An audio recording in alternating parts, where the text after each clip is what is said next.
خود کو کسی کی ذات کا اتنا عادی نہیں کرنا چاہیے کہ جب ہمیں اس شخص کی ضرورت ہو تو وہ میسر ہی نہ ہو۔ اگر عورت کسی مرد کو مفت میں اپنا جسم فراہم کر دے تو مرد اسے محبت کا نام دیتا ہے، اور اگر عورت اسی جسم کے پیسے وصول کرے تو فحشہ کہلاتی ہے۔ اپنوں کو جب کسی بات کا احساس دلانے کی نوبت آ جائے تو پھر وہ اپنے نہیں ہوتے۔ عورت ایسا مرد چاہتی ہے جس کا مستقبل اچھا ہو، جبکہ مرد ایسی عورت چاہتا ہے جس کا ماضی اچھا ہو۔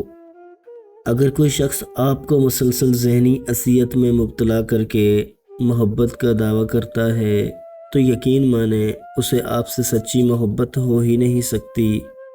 کسی کو پا لینے کے بعد اس کی ناقدری نہ کرو، کیونکہ جس کو آپ نے پایا ہے ہو سکتا ہے کہ کوئی دوسرا اس کی طلب میں جیتے جی مر گیا ہو۔ عورت کی اس سے زیادہ توہین ہو ہی نہیں سکتی کہ کوئی مرد اسے بنا نکاح کے ہاتھ لگائے، پھر چاہے وہ سچی محبت ہی کیوں نہ کرتا ہو۔ عورت سب مردوں کو پاک دامن چاہیے، خود چاہے 100 جگہ منہ کیوں نہ مارا ہو۔ عورت یہ کبھی نہیں برداشت کر سکتی کہ جس مرد سے وہ محبت کرے اس کے دل میں کئی دوسری عورتیں آباد ہوں۔ آزاد خیال عورت چاہے جس عمر کی بھی ہو، مرد کے حواس پر چھائی رہتی ہے۔ اگر آپ کا محبوب آپ کو کھونے سے نہیں ڈرتا تو سمجھ جائیے کہ اس نے آپ سے محبت کی ہی نہیں۔ اگر عورت خوبصورت ہونے کے ساتھ ساتھ شرارتی اور پاگل ہو تو اس سے محبت نہیں، عشق ہو جاتا ہے۔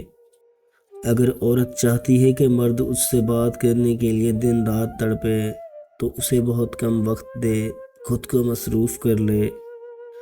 جب کوئی تم سے محبت یا شادی کی بات کرے تو اس سے پیسے یا گاڑی کے متعلق مت پوچھنا، ہمیشہ ساتھ رہنے کے وعدے بھی مت لیتے رہنا، بلکہ سب سے پہلا سوال یہی کرنا، کیا تم میری ذہنی صحت کا خیال رکھ سکتے ہو؟ بہترین ہمسفر کی خاصیت یہ ہے کہ وہ ناراضگی کے باوجود بھی آپ کا خیال رکھنا نہیں چھوڑتا۔ تربیت اچھی ہو تو انسان کا ضمیر خود ہی اس کے کردار کی حفاظت کرتا ہے۔ سائیکولوجی کے مطابق اگر کوئی آپ کو چھوڑ کر چلا جائے اور کچھ عرصے کے بعد واپس آ جائے تو سمجھ لیں کہیں ذلیل ہو کر اور بے عزتی کروا کر آ رہا ہے۔ مرد عورتوں پر مر مٹتے ہیں، لیکن خوش قسمت ہے وہ مرد جس پر عورت مر مٹے۔ اگر خوش رہنا چاہتے ہو تو مطلبی لوگوں کو فون سے نہیں، زندگی سے بھی بلاک کر دو۔ تکلیف یہ نہیں کہ قسمت نے مجھے دھوکہ دیا، میرا یقین تم پر تھا، قسمت پر نہیں۔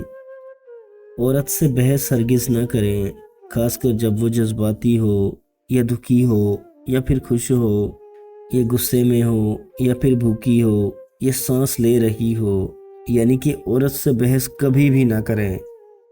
عورت کو پانے کے لیے اس کی کمزوری کو سمجھو۔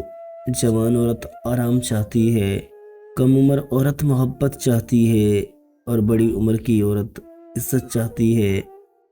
مرد وفا کے معاملے میں درختوں کی طرح ہے، کٹ تو سکتا ہے مگر من پسند عورت کو دھوکہ نہیں دے سکتا۔ جو عورت ہر وقت ہنستی رہتی ہے تو سمجھ جاؤ ایسی عورت میں دکھوں کا آتش فشاں ابل رہا ہے۔ جو عورت ہر وقت اداس رہتی ہو تو سمجھ جاؤ ایسی عورت احساس کمتری کا شکار ہے۔ جو عورت ہر وقت لڑتی رہتی ہے تو سمجھ جاؤ ایسی عورت کے دل میں ایک ہی مرد بستا ہے۔ جو عورت ہر وقت منہ بناتی ہے تو سمجھ جاؤ ایسی عورت کی زندگی میں خوشیاں کم آتی ہیں۔